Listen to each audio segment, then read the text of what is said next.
Candidates Donald Trump and Joe Biden are head-to-head in the final few days of the 2020 presidential election. How all of the mudslinging may impact the election results. Plus, the scariest horror movie right in time for Halloween.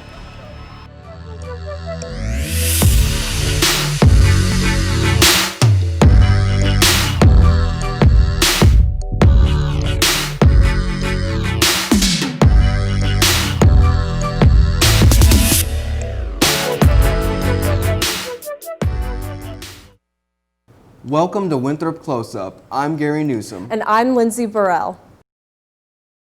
Across the nation, voters are casting their ballots by the millions, hoping to sway the outcome of the 2020 presidential election. Reporter Morgan Alexander recaps some of the most important information from the past month and examines how these key events could affect Tuesday's big results. President Donald Trump and former Vice President Joe Biden have all but finished up what has been a month full of debating and campaigning.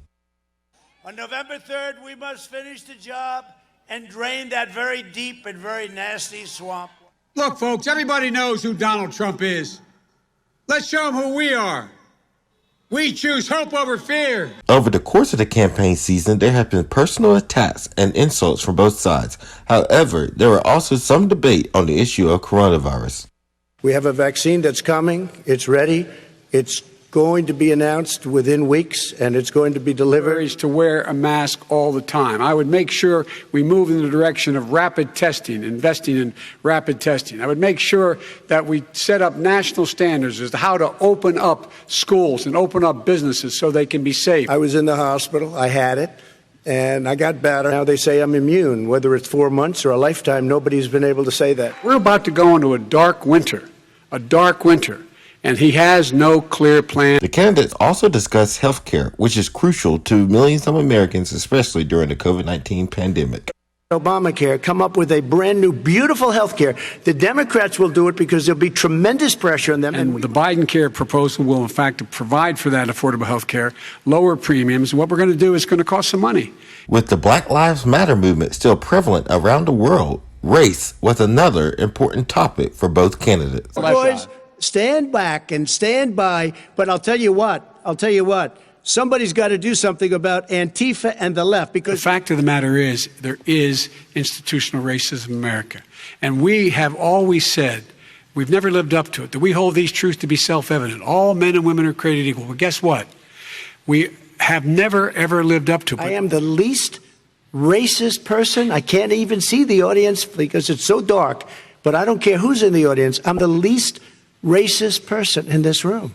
Both candidates have made their cases to America throughout the debate, and now they must wait to find out if their pleas were heard. I'm Morgan Alexander for Winthrop Close Up. Early voting is surging in many states, including the Carolinas. More than 70 million people have already voted, which is more than half the voter turnout in the last presidential election. But voters can still cast their ballots through November 3rd. With the fireworks of the presidential debate still fresh in the voting public's minds, the stage was set for the vice presidential candidates to face off. Vice President Mike Pence and Democratic Vice Presidential candidate Kamala Harris went toe-to-toe in a civil debate as they discussed subjects from coronavirus to the economy. Both candidates showed that they can step up to the plate. I think they came across as, both sides of, the right and the left on the political spectrum.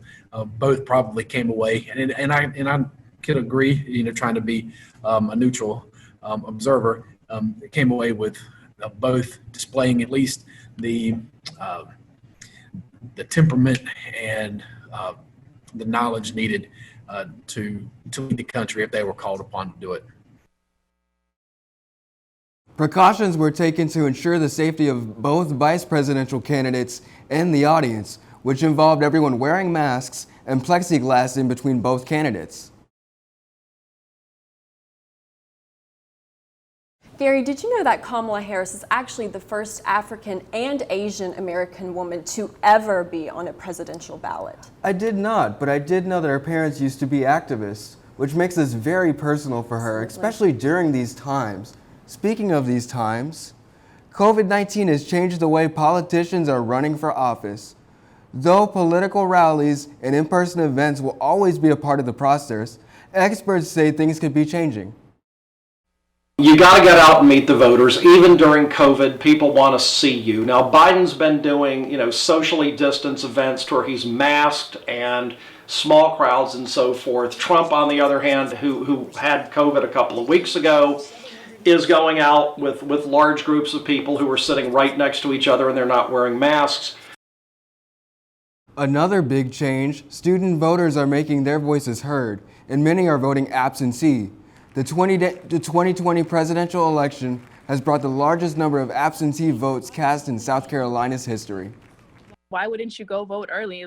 I think it helps with scheduling your days better. If you know that you work long hours, if it's hard for you to maybe find childcare or whatever, you have a whole month before the actual election day to figure it out. So I went to a rec center. They converted it into a polling place in my county, and I just had to bring my ID, made sure I was registered to vote, and then stand in line. I stood in line for an hour and a half.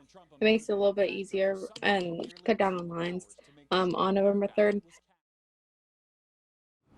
South Carolina received over 900,000 absentee ballots and expects to receive over 1 million before voting closes. Design students at Winthrop University are hoping to boost voter turnout even more. They created a voter mural to encourage others to vote. The Winthrop West Forum is using this mural as an opportunity to create a voter ambassador program on campus. We were given this voice and we need to use it. I think it's our superpower, and if we have that mindset, we can be young and educated, and we will vote, and we can help other people to realize that they need to vote too. The wall is temporary and will be used in future elections. To see the mural in person, visit the breezeway between Rutledge and McLaurin. Winthrop University will not be holding classes on November 3rd to ensure that all students have the time to exercise their right to vote. For 50 years, Rock Hills foster kids have turned to the Children's Attention Home for temporary shelter and support. Stay tuned to learn how they have impacted over 8,000 lives.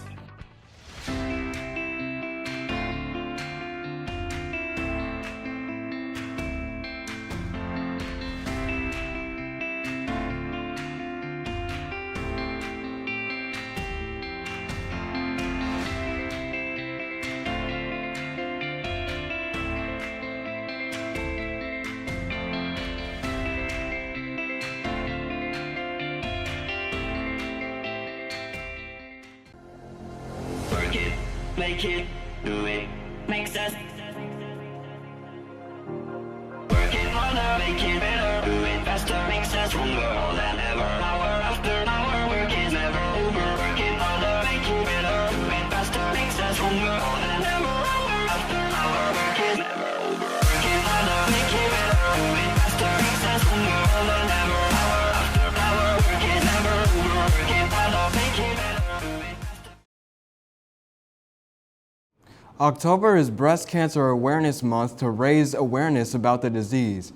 People would normally gather in groups and walk to show their support, but this year the events are going virtual. Regina Cobb explains. Because COVID-19 has altered our reality, Breast Cancer Awareness Month will look a little different this year. To prevent the spread or exposure to the virus, events are changing locations. This month is going to be virtual because, due to COVID-19, we're not able to have as many people there. So instead of just trying to have less than 50 people, I didn't do anything this year as far as in person. Although the events look different, the message is still the same. It's important to do a self-check on a monthly basis and make an appointment for a yearly mammogram screening. I was diagnosed with breast cancer at the age of 40 after my first mammogram. And after seeing that there are not that many minorities out here bringing awareness to breast cancer, I decided once I was finished with my treatments that I was going to give back and start volunteering. The earlier the detection of cancer, the higher the survival rate. but surviving may require a different course of actions. There are treatments, whether you have to do radiation or chemo or have surgery. I had to do all three. For more information on breast cancer, contact the American Cancer Society at www.cancer.org. Regina Cobb with Winthrop Close Up. Breast cancer is not restricted to just women. More than 1% of breast cancer can be found in men. Those who volunteer know about the importance of helping others. This mission is shared with the Children's Attention Home. Their intern and our very own reporter, Saisha Latimer, is here on set to tell us how they're celebrating a major milestone. The Children's Attention Home hosted a 50th birthday party to recognize the founders and their family. This event celebrated two things: the over 8,500 children that have received love and care, and along with the growth the Attention Home has experienced. I can do whatever. Over the time I have been there, I've seen the change of the dynamic of kids. I've seen the great opportunity in community work with the people in our community that come to assist our kids.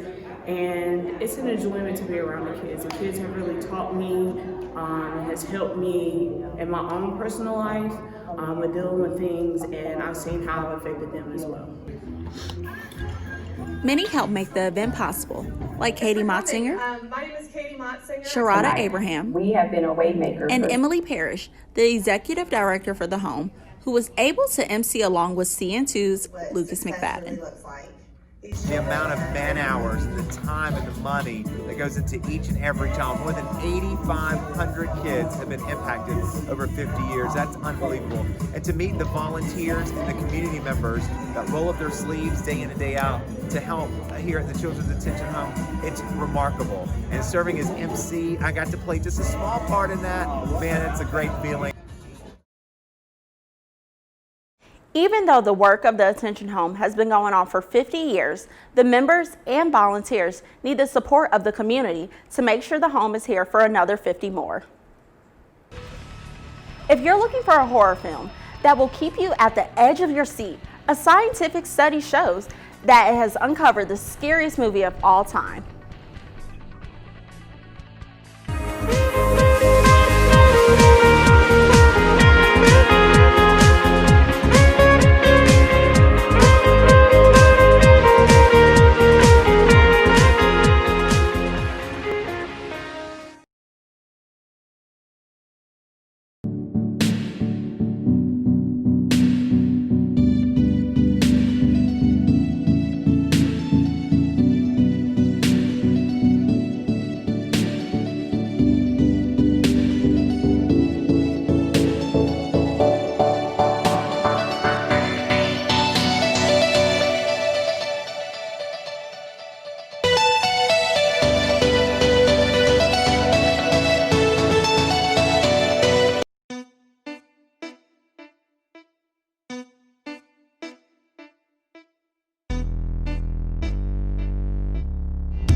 If you're in need of a good scare, a recent scientific study has determined the scariest movie of all time.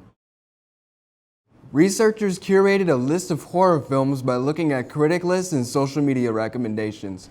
50 participants were fitted with a heart monitor to watch more than 120 hours of horror films in 5.1 surround sound.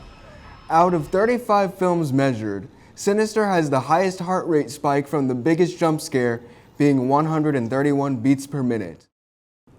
The resting heart rate during the film was 86 beats per minute, the highest of any of the films in the study. Other films within the top 5 are Insidious, The Conjuring, Hereditary, and Paranormal Activity. Gary, have you ever seen Sinister? I actually haven't. Well, I know not to now. I'm not a big horror movie person myself, and I know Halloween's right around the corner. We were talking about how we both recently watched Halloween, and that was filmed in the 70s, and that still scared me. You? Yeah, that's probably actually my favorite horror movie. God bless you. Well, with that, thank you for watching Winthrop Close Up. This has been Lindsay Burrell. And Gary Newsom. Be sure to tune in next time when we share the election results.